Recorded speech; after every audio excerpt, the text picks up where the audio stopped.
El marido escarmentado. A un hombre de edad ya madura, por más que hasta ese momento había vivido siempre sin una esposa, se le ocurrió casarse. Y lo que tal vez hizo más en contradicción con sus sentimientos fue escoger a una jovencita de 18 años con el rostro más atractivo del mundo y el talle más adorable. El señor de Bernac, pues así se llamaba este marido, cometía una increíble estupidez al buscar una esposa, pues era menos versado que nadie en los placeres que procura el himeneo, y las manías con que reemplazaba los castos y delicados placeres del vínculo conyugal distaban mucho de agradar a una joven de la manera de ser de la señorita de Lucy, que así se llamaba la desdichada que Bernac acababa de encadenar a su vida. Y la misma noche de bodas confesó sus gustos a su joven esposa, tras hacerle jurar que no revelaría nada de ello a sus padres. Se trataba, como señala el célebre Montesquieu, de ese ignominioso comportamiento que hace retroceder a la infancia. La joven esposa, en la postura de una niña merecedora de un correctivo, se prestaba de esa forma 15 o 20 minutos más o menos a los brutales caprichos de su decrépito esposo. Y era con la ilusión de esta escena con lo que él lograba saborear esa sensación de deliciosa embriaguez que todo hombre con más sanos instintos de seguro no habría querido sentir más que en los amorosos brazos de Lucy. La operación le pareció un poco dura a una muchacha delicada, bonita, criada en la comodidad y ajena a toda pedantería. No obstante, como le habían recomendado mostrarse sumisa, pensó que todos los maridos se comportaban igual. Tal vez el propio Bernac había alentado esa idea, y ella se entregó, con la mayor honestidad del mundo, a la depravación de su sátiro. Todos los días se repetía lo mismo, y a menudo 2 veces en vez de una. Al cabo de 2 años, la señorita de Lucy, a la que seguiremos llamando con ese nombre ya que seguía siendo tan virgen como el día de su boda, perdió a su padre y a su madre, y con ellos la esperanza de lograr que hicieran más llevaderos sus sufrimientos, cosa que ya había empezado a pensar desde hacía algún tiempo. Esa pérdida no hizo sino volver a Bernac aún más osado, y si en vida de sus padres se había mantenido dentro de ciertos límites, cuando ella los perdió y vio que ya no le era posible acudir a nadie que pudiera vengarla, dejó a un lado todo comedimiento. Lo que al principio había parecido simplemente una broma se fue convirtiendo poco a poco en una auténtica tortura. La señorita de Lucy no podía soportarlo por más tiempo. Su corazón se fue agriando y no pensó ya más que en la venganza. La señorita de Lucy veía muy poca gente. Su marido la hacía vivir tan retirada como le resultaba posible. El caballero d'Aldour, primo de ella, a pesar de todas las indirectas de Bernac, nunca había dejado de ir a visitarla. El joven poseía la más hermosa figura del mundo y, no desinteresadamente por cierto, seguía manteniendo con su prima un trato frecuente. El celoso, como era conocidísimo en sociedad, por temor a las burlas, no se atrevía a vedarle la entrada en su casa. La señorita de Lucy puso sus esperanzas en aquel familiar para librarse de la esclavitud en que vivía. Escuchaba los requiebros que día tras día le dirigía su primo y por fin se abrió totalmente a él y se lo confesó todo. «Vengadme de este infame», le dijo, «y hacedlo por medio de una escena tal que jamás se atreva a divulgarla. El día que así lo hagáis será el de vuestro triunfo. Solo a ese precio he de ser vuestra». d'Aldour, encantado, se lo promete, y su único afán es ya solo el éxito de una aventura que había de proporcionarle momentos tan gratos. Cuando todo está preparado, «Señor», le dice un día a Bernac, tengo el honor de estar demasiado estrechamente ligado a vos, y asimismo tengo en vos demasiada confianza como para no revelaros el secreto himeneo que acabo de contraer. ¿Un himeneo secreto?, le contesta entusiasmado Bernac, viéndose ya libre de un rival que le hacía estremecer. Pues sí, señor, acabo de ligar mi destino al de una adorable esposa, y mañana es cuando tiene que hacerme feliz. Es una muchacha carente de fortuna, lo confieso, pero ¿qué me importa si yo la tengo por los dos? Me caso, para ser sincero, con toda una familia. Son 4 hermanas que viven juntas, pero como su compañía es tan agradable, eso no hace sino aumentar mi felicidad. Me alegraría, señor, prosigue el joven, que mañana vos y mi prima me hicierais el honor de asistir, aunque no fuera más que al banquete de bodas.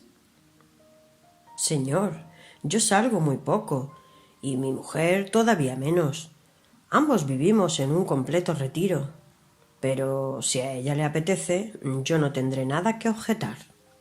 Conozco vuestros gustos, señor, contesta Daldur, y os aseguro que seréis servido a la medida de vuestros deseos. A mí la soledad me gusta tanto como a vos. Además, como ya os he dicho, tengo buenas razones para ser discreto. Será en el campo, hace buen tiempo, todo os es propicio, y yo os doy mi palabra de honor de que estaremos completamente solos. Lursi, en efecto, dejó entrever ciertos deseos. Su marido no se atreve a llevarle la contraria delante de Daldur, y la excursión queda fijada. «¿Teníais que decir que sí a algo semejante?», exclama entre gruñidos tan pronto como se queda a solas con su mujer. «Sabéis perfectamente que todo eso no me importa lo más mínimo. Ya me encargaré yo de acabar con esa clase de caprichos, y os advierto que tengo la intención de conduciros dentro de poco a una de mis posesiones, donde no volveréis a ver jamás a nadie, excepto a mí». Y como el pretexto, fundado o no, era un aliciente más para las lujuriosas escenas que el propio Bernac inventaba cuando la realidad no le parecía suficiente, no pierde la ocasión. Hace pasar a Lurci a su habitación y le dice: «Iremos, sí. Lo he prometido, pero pagaréis caro el deseo que habéis mostrado». La pobre desdichada, creyéndose ya cerca del desenlace, lo soporta todo sin queja alguna. «Haced lo que os plazca, señor», dice humildemente. «Me habéis concedido una gracia y solo os debo por mi parte agradecimiento». Tanta ternura y tanta resignación hubieran desarmado a cualquiera, salvo a un corazón petrificado por el vicio como el del libertino Bernac. Pero nada le detiene, se siente dichoso y luego se acuestan en silencio. A la mañana siguiente, Daldur, cumpliendo lo acordado, va a recoger a los esposos y se pone en marcha. «¿Veis?», dice el joven primo de Lursi al entrar con el marido y su mujer en una casa extraordinariamente apartada. «Podéis comprobar que esto no se parece en nada a una fiesta pública. Ni un coche, ni un lacayo. Estamos, como os dije, completamente solos». En ese momento, 4 corpulentas mujeres de unos 30 años de edad más o menos, fuertes, llenas de vigor y de 5 pies y medio de estatura cada una, aparecen bajando la escalera y dan la bienvenida de la manera más cortés al señor y a la señora de Bernac. «Esta es mi mujer, señor», dijo Daldur, presentándole a una de ellas, «y estas otras 3 son sus hermanas. Nos hemos casado esta mañana en París al despuntar el alba y os esperamos para celebrar la boda». Todo discurre en medio de recíprocas cortesías. Tras unos minutos de tertulia en el salón, donde Bernac se convence, con gran admiración por su parte, de que están tan solos como se pueda desear, un criado llama para el almuerzo y se sientan a la mesa. Nada tan animado como la comida. Las 4 presuntas hermanas, muy dadas a las frases ingeniosas, hicieron gala de toda la vivacidad y alegría imaginables. Pero como ni por un momento olvidaron la debida corrección, Bernac, completamente engañado, se creía en la mejor compañía del mundo. Entretanto, Lucy, rebosante de felicidad, viendo cómo le llegaba su hora a su tirano, y desesperadamente decidida a poner punto final a una continencia que hasta aquel momento no le había acarreado más que lágrimas y sufrimientos, se divertía con su primo y lo celebraban con champán, a la vez que le colmaba de las más tiernas miradas.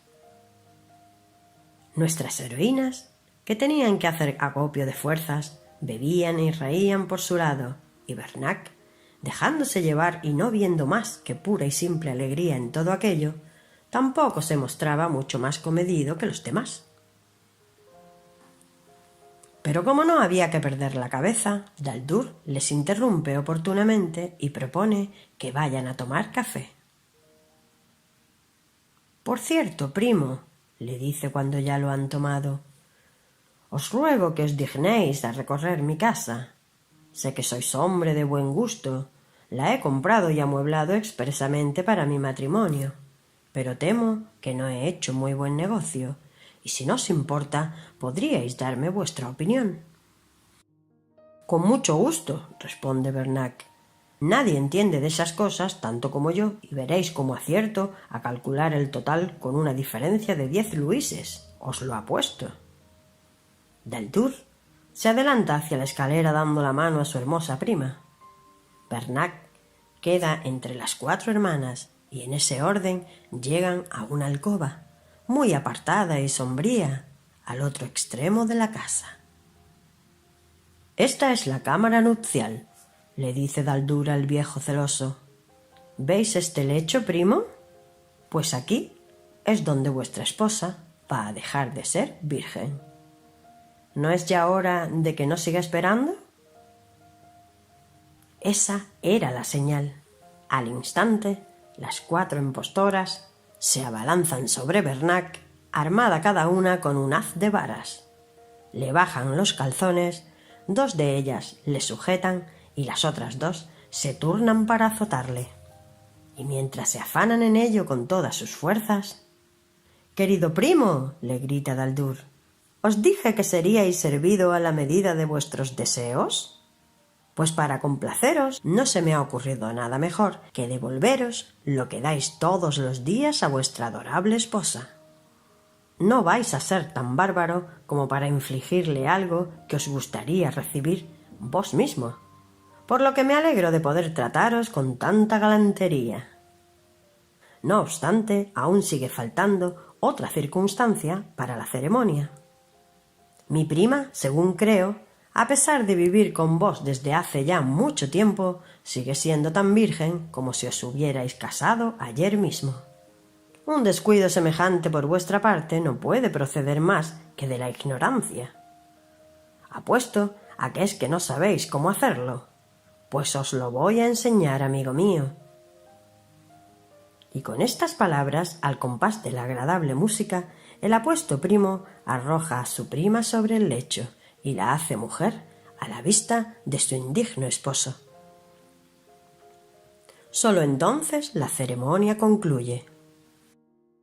«Señor», dice Daldur a Bernac, descendiendo del altar, «tal vez la elección os parecerá un poco fuerte, pero convendréis en que la injuria lo era por lo menos otro tanto. Yo ni soy ni quiero ser el amante de vuestra esposa. Señor, aquí la tenéis, os la devuelvo, pero os recomiendo que en el futuro os comportéis con ella de una manera más digna, y si no fuera así, ella hallaría de nuevo en mí a un vengador que no os trataría ya con tantos miramientos». «Señora», exclama Bernac enfurecido, «¿en verdad este proceder?» «Es el que os habéis merecido, señor», le contesta Lucy. «Pero si no estáis conforme con él, sois muy dueño de divulgarlo. Los 2 expondremos nuestras razones y ya veremos de cuál de los 2 se ríe el público». Bernac, confuso, reconoce sus errores. no intenta inventarse más sofismas para legitimarlos y se arroja a los pies de su esposa para implorar perdón. Lursi, dulce y generosa, le hace levantar y le abraza. Los dos regresan a su casa e ignoro qué medios empleó Bernac. Pero desde aquel momento la capital no conoció nunca una pareja más íntima, unos amigos más tiernos y un marido más virtuoso.